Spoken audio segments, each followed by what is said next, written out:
తెలంగాణ పంచాయతీ ఎన్నికల నిర్వహణలో హైకోర్టు ఎన్నికల ప్రక్రియలో జోక్యం చేసుకోలేదని, పాత పద్ధతిలో ఎన్నికలు నిర్వహించుకోవడంలో ఎలాంటి అభ్యంతరం లేదని చెప్పినటువంటి తీరు ఈరోజు రాష్ట్ర ప్రభుత్వం యొక్క భవిష్యత్ కార్యాచరణలకి కారణమవుతా ఉంది.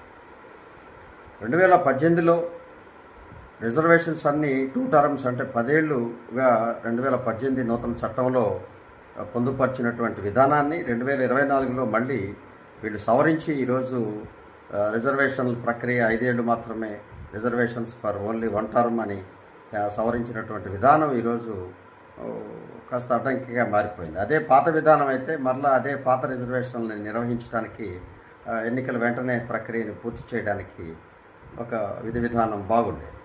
కానీ ఇప్పటికి కూడా ప్రభుత్వం అది రద్దు చేయడం వల్ల మళ్ళీ ఈ రిజర్వేషన్లు తగ్గించడానికి జరిగే ప్రక్రియ మళ్ళీ కొంతకాలం పట్టచ్చు. మళ్ళీ వాటిపై మళ్ళీ కోర్టులు అనేక రకాలుగా మళ్ళీ ప్రస్తావించవచ్చు. కాబట్టి ఇప్పటికైనా ప్రభుత్వం ఈ 2018 చట్టాన్ని అమలు చేసేదానికి, ఏదైతే రిజర్వేషన్స్ ఇప్పటి వరకు ఉన్నాయో వారినే కంటిన్యూ చేయడానికి, అదే రిజర్వేషన్ని కొనసాగించి వెంటనే ఎన్నికలు నిర్వహించడానికి చర్యలు తీసుకోవాల్సిందిగా కోరుతా ఉన్నాం. ఎందుకంటే మళ్ళీ ఈ కొత్త రిజర్వేషన్లు తయారు చేస్తే ఈ రాజకీయ ప్రక్రియతో ప్రలోభాలతో జరిగేటువంటి ప్రతి అంశం కోర్టుకు వెళ్తారు.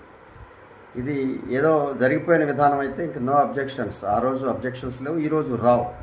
కాబట్టి ఆ నూతన చట్టాన్ని, ఆ రోజున్న 2018 చట్టాన్ని 2024లో సవరించిన విధానాన్ని మళ్ళీ సవరించుకుంటే ఈ రాష్ట్రంలో ఎన్నికల ప్రక్రియకి సుగమం అవుతుందనేది మా నేషనల్ లోకల్ గవర్నమెంట్ ఛాంబర్ భావిస్తాం.